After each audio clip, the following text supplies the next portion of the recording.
Hello everyone, very good evening to all of you. आप सभी का एग्ज़ाम हंट में एक बार फिर से बहुत बहुत स्वागत है।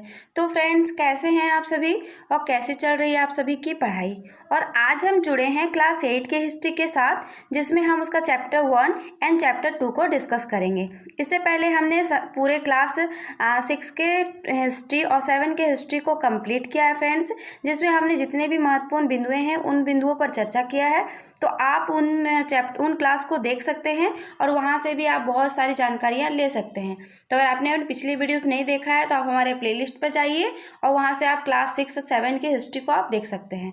ठीक है फ्रेंड्स, चलिए हम बढ़ते हैं आज के क्लास की ओर। देखते हैं कि आज की क्लास में चैप्टर 1 में यानी क्लास 8 के हिस्ट्री का चैप्टर 1, जिसका शीर्षक है कैसे, कब और कहाँ, इसमें कौन सा महत्वपूर्ण बिंदु है जिस पर हम चर्चा करेंगे। तो फ्रेंड्स, इसमें हम बस कुछ ही इम्पोर्टेंट बिंदुओं पर डिस्कस करेंगे, क्योंकि इस चैप्टर में ये चैप्टर की स्टोरी आपको पढ़नी पड़ेगी फ्रेंड्स। पूरी स्टोरी तो मैं यहाँ पे नहीं ला सकती, क्योंकि मुझे इम्पोर्टेंट बिंदुओं को सिर्फ लेके आना था। इसी के लिए आप सबसे पहले इस चैप्टर को पढ़ लें। इसमें जो जो इम्पोर्टेंट थे बस मैं उसको यहाँ पर डिस्कस कर रही हूँ। तो हम सबसे पहले इसमें पढ़ेंगे 1817 में स्कॉटलैंड के अर्थशास्त्री और राजनीतिक दार्शनिक जेम्स मिल ने 3 विशाल खंडों में ए हिस्ट्री ऑफ ब्रिटिश इंडिया नामक एक किताब लिखी थी। अगर आपसे एग्जाम में पूछा जाए ए हिस्ट्री ऑफ ब्रिटिश इंडिया नामक किताब किसके द्वारा लिखा गया, तो आपका जवाब होगा जेम्स मिल के द्वारा। और ये कितने खंडों में बांटा गया है, तो आपका जवाब होगा 3 खंडों में।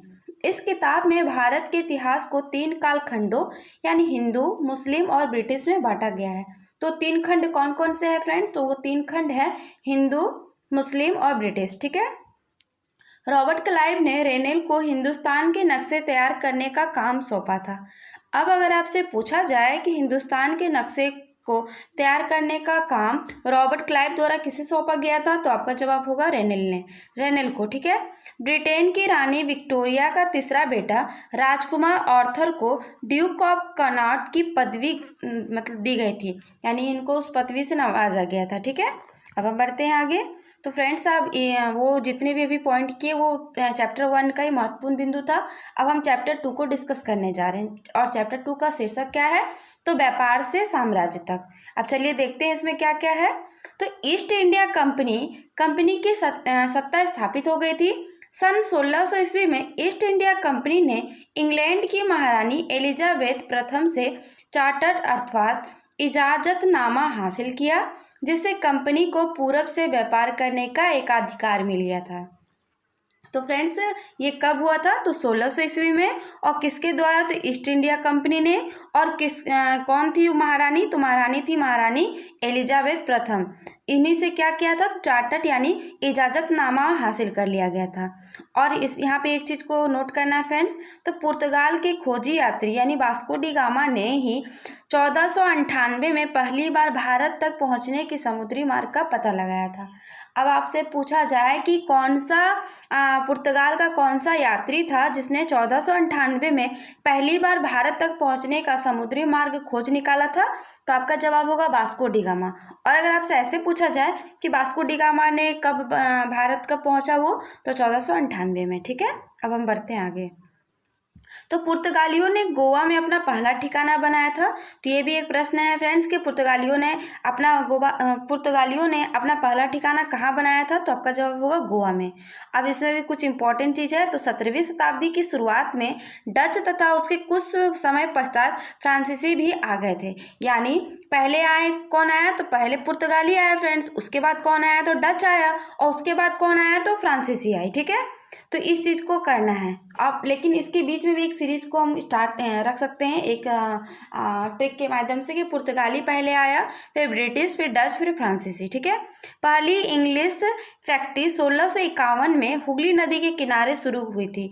अब आपसे अगर एग्जाम में पूछा जाए कि पहली इंग्लिश फैक्ट्री किस नदी के किनारे और कब शुरू की गई, तो आपका जवाब होगा पहली इंग्लिश फैक्ट्री 1651 में हुगली नदी के किनारे शुरू की हुई थी। व्यापारियों को उस जमाने में फैक्टर कहा जाता था। फैक्टर किसे कहा जाता था, तो व्यापारियों को कहा जाता था। ठीक है। और कब, तो ये जब पहली इंग्लिश फैक्ट्री जब बनी थी उस टाइम, यानी फ्रांसीसी के टाइम। ठीक है। ब्रिटिश के टाइम, सॉरी फ्रेंड्स। 1696 में फैक्ट्री की किलेबंदी शुरू हो गई थी।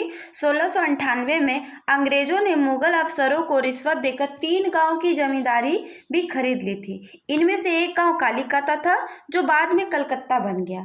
कंपनी ने औरंगजेब से शुल्क चुकाए बिना व्यापार करने का फरमान जारी करवाया था और बंगाल के नवाब क्रम मुर्शिद कुली खां और अलीवर्दी खां उसके बाद बने थे, जो सिराजुद्दौला थे। इनके बाद कौन बना था? तो सबसे पहले बने थे मुर्शिद कुली खां, फिर अलीवर्दी खां और उसके बाद सिराजुद्दौला। ये सब कौन थे? तो ये सब बंगाल के नवाब बने थे। तो ये क्रम के अनुसार लिखा गया है फ्रेंड्स, यानी पहला मुर्शिद कुली खां, दूसरा अलीवर्दी खां और तीसरा सिराजुद्दौला। ठीक है, अब हम बढ़ते हैं आगे। अब हम पढ़ेंगे पलासी के युद्ध के बारे में। तो 1756 में अलीवर्दी खां की मृत्यु के बाद सिराजुद्दौला बंगाल के नवाब बने थे और सिराजुद्दौला ने 30,000 सिपाहियों के साथ कासिम बाजार में स्थित इंग्लिश फैक्ट्री पर हमला बोल दिया था। उसके बाद से नवाब ने कंपनी के कलकत्ता स्थित किले पर कब्जे के लिए उधर का रुख ले लिया था। तो फ्रेंड्स, अगर आपसे पूछा जाए कि अलीवर्दी खां की मृत्यु कब हुई थी, तो 1656 में हुई थी। और उसके बाद बंगाल का नवाब कौन बना था? तो आपका जवाब होगा उसके बाद बंगाल का नवाब सिराजुद्दौला बना था। और सिराजुद्दौला ने कितने सिपाहियों के साथ कासिम बाजार में स्थित इंग्लिश फैक्ट्री पर हमला बोल दिया था? तो 30,000 सिपाहियों के साथ। ठीक है, अब हम बढ़ते हैं आगे की ओर।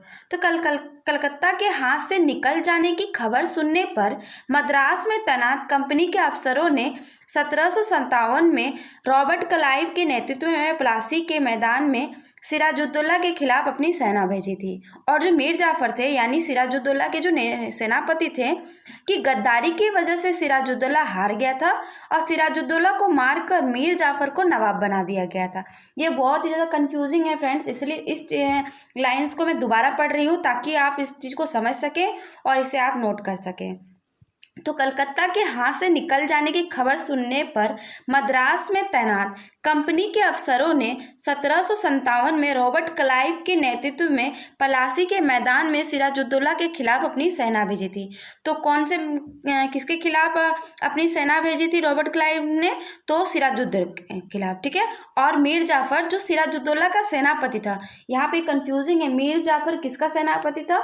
सिराजुद्दौला का। ठीक है, और इसकी गद्दारी की वजह से ही सिराजुद्दौला हारा था। सिराजुद्दौला को मारकर मीर जाफर को नवाब बना दिया गया, यानी जब सिराजुद्दौला की मृत्यु हो गई तो उसके बाद ही मीर जाफर जो था वो बंगाल का नवाब बन गया था। ठीक है, अब हम पढ़ेंगे बक्सर के युद्ध के बारे में। तो जो बक्सर का युद्ध कब हुआ था फ्रेंड्स? तो 1764 में हुआ था। जब मीर जाफर ने कंपनी का विरोध किया तो कंपनी ने उसे हटाकर मीर कासिम को नवाब बना दिया था। यानी सिराजुद्दौला बंगाल का नवाब था, उसे मारकर मीर जाफर बंगाल का नवाब बना। अब मीर जाफर के बाद कौन बना? तो मीर कासिम बना। ठीक है, और किसने बनाया? तो मीर जाफर को कंपनी ने हटाकर मीर कासिम को बंगाल का नवाब बनाया था। जब मीर कासिम परेशान करने लगा तो बक्सर की लड़ाई 1764 में उसको भी हारना पड़ा था, यानी ये जो मीर कासिम है इसको भी हारना पड़ा था। फिर से मीर जाफर को दोबारा बंगाल का नवाब बनाया गया। यानी ये जो सीरीज मतलब ये जो क्रम है ना फ्रेंड्स, इसमें इस चीज़ को याद रखना बहुत ज़रूरी है। सबसे पहले कौन था? तो सबसे पहले यहाँ पे शुजाउद्दौला था। उसके बाद कौन बना? तो मीर जाफर बना। मीर जाफर ने शुजाउद्दौला की हत्या करके वो बना। उसके बाद मीर जाफर को हटाकर कंपनी ने मीर कासिम को नवाब बनाया। फिर क्या हुआ? तो फिर रुख पलटा और मीर कासिम को हराकर फिर से मीर जाफर बंगाल का नवाब बना। ठीक है, और अब क्या हुआ? तो अब नवाब को हर महीने 5 लाख रुपए कंपनी को चुकाने पड़ते थे। 1765 में मीर जाफर की मृत्यु के बाद रॉबर्ट क्लाइव ने ऐलान किया कि अब हमें खुद ही नवाब बनाना पड़ेगा। आखिरकार 1765 में मुगल सम्राट ने कंपनी को ही बंगाल प्रांत का दीवान नियुक्त। अब हम बढ़ते हैं अगले बिंदु की ओर। तो बक्सर की लड़ाई यानी 1764 के बाद कंपनी ने भारतीय रियासतों में रेजिडेंट राजनीतिक और व्यावसायिक प्रतिनिधि तैनात कर दिए। अब है क्या फ्रेंड्स, यहाँ पे नोट करना है। तो रॉबर्ट क्लाइव ने 1743 में जब वो इंग्लैंड में मद्रास यानी वर्तमान में जो चेन्नई है आया, तब उसकी उम्र 18 साल की थी। उसने बेहिसाब धन इकट्ठा किया था, यानी वो भारत में आकर बहुत धन इकट्ठा किया था। और 1767 में वह 2 बार गवर्नर बनने के बाद भारत से हमेशा के लिए रवाना हुआ। 1772 में ब्रिटिश संसद में उसे भ्रष्टाचार के आरोपों पर अपनी सफाई देनी पड़ी और उसे वहाँ आरोपों से बरी कर दिया गया। लेकिन फ्रेंड्स 1774 में क्या हुआ, तो वो आत्मग्लानि से उसने आत्महत्या कर ली थी। मैं इस जो ये वाला स्लाइड है इसे मैं फिर से रिपीट करती हूँ क्योंकि यह भी बहुत इंपॉर्टेंट है। तो बक्सर की लड़ाई कब हुई थी, तो 1764 में। इसके बाद कंपनी ने भारतीय रियासतों में रेजिडेंट यानी राजनीतिक और व्यावसायिक प्रतिनिधि तैनात कर दिया था। और रॉबर्ट क्लाइव 1743 में जब वो इंग्लैंड से मद्रास यानी चेन्नई आया तो उसकी उम्र 18 साल की थी। कब ये आया, भारत कब आया, तो 1743 में। और उसने यहाँ आकर क्या किया, तो बेहिसाब धन इकट्ठा किया। और 1767 में वह 2 बार गवर्नर बनने के बाद भारत से हमेशा के लिए रवाना हो गया। यानी ये जो 2 बार गवर्नर बना ना फ्रेंड्स, तो इस बीच में इसने इतना धन इकट्ठा कर लिया था कि इसको अब आगे यहाँ रहने की जरूरत ही नहीं पड़ने लगी होगी शायद, इसी के लिए यह वापस चला गया। और 1772 में ब्रिटिश संसद में उसे भ्रष्टाचार के आरोपों पर अपनी सफाई देनी पड़ी। वो तो उस आरोपों से तो वो बरी हो गया था फ्रेंड्स, लेकिन 1774 में क्या हुआ, उसे आत्मग्लानि इतनी हुई कि उसने उस आत्मग्लानि के वजह से वो आत्महत्या कर लिया। तो फ्रेंड्स आज के इस चैप्टर में इतने ही महत्वपूर्ण बिंदु थे जो बहुत ही ज़्यादा इंपॉर्टेंट है फ्रेंड्स, ये एग्ज़ाम के लिए बहुत ज़्यादा इंपॉर्टेंट है।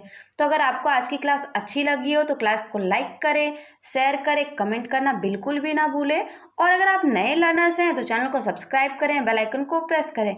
इससे आपको आगे आने वाली हर वीडियो की नोटिफिकेशन टाइम पर मिलेगी और आप समय के साथ क्लास से जुड़ सकेंगे। और फ्रेंड्स अगर आपने अभी तक हमारे सोशल मीडिया हैंडल्स को फॉलो नहीं किया है तो आप हमारे सोशल मीडिया हैंडल्स को फॉलो कर सकते हैं। इसको फॉलो करने के लिए इसके लिंक आपको डिस्क्रिप्शन बॉक्स में प्रोवाइड करा दी गई है, जहां से आप डायरेक्ट इन जगहों से जुड़ सकते हैं। तो आपका हमारे साथ बने रहने के लिए बहुत बहुत धन्यवाद। Thank you friends, thank you for watching.